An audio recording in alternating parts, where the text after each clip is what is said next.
मित्रों नमस्कार। मैंने फेसबुक पे अभी कुछ दिन पहले लिखा था, जिस पे काफ़ी लोगों का प्रश्न आया कि स्थिरता, जीवन में स्थिरता कैसे आए, शारीरिक, मानसिक, आर्थिक, पारिवारिक, व्यावसायिक, हर प्रकार से। तो स्थिरता कहाँ है, ध्यान दीजिएगा। स्थिरता पृथ्वी तत्व में है।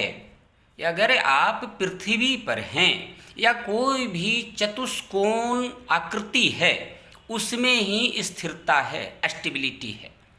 और अगर हम अपने भवन में देखें तो वह स्थिरता दक्षिण और नैऋत्य कोण में है।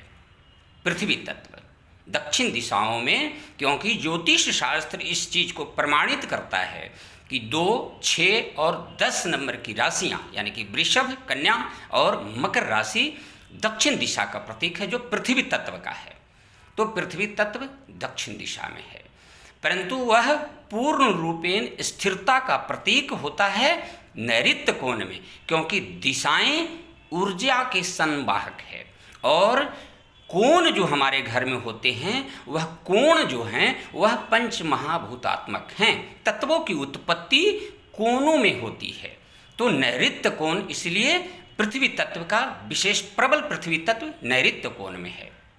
अगर पृथ्वी तत्व में यानी कि नैऋत्य कोण में या दक्षिण दिशा में कट है, या वहाँ पे ढलान है, छत की, ज़मीन की अगर ढलान है, उधर सेप्टिक टैंक है, उधर बोरवेल है, उधर सी कट है, उधर काफ़ी ओपन स्पेस है, या दक्षिण नैऋत्य में बालकनी है, बड़ी बड़ी खिड़कियां हैं, तो दक्षिण के पृथ्वी तत्व का भार कम जाता है। वहाँ पे पृथ्वी तत्व यानी कि स्टेबिलिटी, स्थिरता डिस्टर्ब हो जाती है। इसलिए उस घर में विक्षेप देवताओं का, बाहरी देवताओं का प्रभाव प्रबल हो जाता है। नैऋत्य कोण में विक्षेप देवता क्या है, कौन है? पुतना। पुतना विक्षेप देवता है नैऋत्य के। तो शब्द क्या स्पष्ट हो रहा है, ध्यान दीजिएगा। पुत ना यानी कि संतान नहीं, यानी कि उस घर में गर्भपात की संभावना, कुलक्षय की संभावना या संतान से संबंधित स्थितियां दोषपूर्ण हो जाती है और उसकी कमी महसूस होती है। दूसरी चीज, लेकिन यह पूर्णतः तभी घटित होगा कि जब उसके ठीक विपरीत उत्तर या ईशान दोष में भी कोई महादोष हो, तो यह पूर्णतः सत्य होगा, क्योंकि दक्षिण दिशा को यमशाला कहा गया है। अपराजित परीक्षा ग्रंथ में आता है, नश्यन्ति पुरुषास्तत्र देवता च प्रणश्यति, धन हानि करो नित्यम रोग कृत दक्षिण पलवः। यानी कि दक्षिण दिशा में पृथ्वी तत्व की अगर हानि हो रही है, उस भवन में रोगकृत, हर समय तरह तरह के रोग उत्पन्न होगा।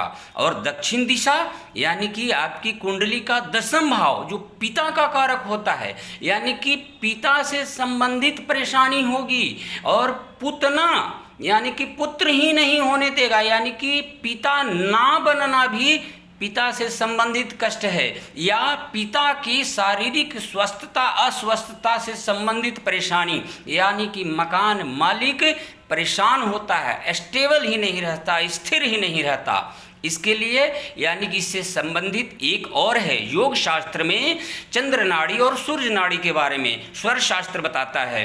तो सूर्य नाड़ी जो है, सूर्य प्रवाह जो है, जिसे पिंगला नाड़ी कहते हैं, वह क्रूर और कठिन कर्मा कहा जाता है, जो कि सूर्य पूर्व में उदय होकर के आग्नेय दक्षिण नैऋत्य होते हुए पश्चिम में अस्त हो जाता है। यानी कि अग्निय तक, अग्नि कौन, यानी कि ज्वाला अग्नि, और दक्षिण दिशा में सूर्य, पूर्व दिशा में सूर्य ज्योति स्वरूप आदित्य हैं, लेकिन दक्षिण दिशा में सूर्य वही यम स्वरूप हो जाता है, और पश्चिम दिशा में वही असुर दैत्य स्वरूप हो जाता है। इसलिए दक्षिण दिशा को जितना ज़्यादा से ज़्यादा हम भारी रखें, उससे कम उधर खिड़कियों का प्रयोग करें, उधर बालकनी या उधर कट ना रखें। इस चीज़ से को अगर हम ध्यान रखते हैं, दक्षिण दिशा में, नैऋत्य दिशा में प्रबल पृथ्वी तत्व की अगर हम उत्पत्ति करते हैं, स्थापना करते हैं, तो दक्षिण दिशा से जो परेशानियां होने वाली है, यानी कि विरह, विपदा, विद्रोह, विनाश, ये स्थितियां दक्षिण दिशा के क्रूर कर्मा के होते हैं, तो उनमें कमी आएगी। यानी कि पृथ्वी तत्व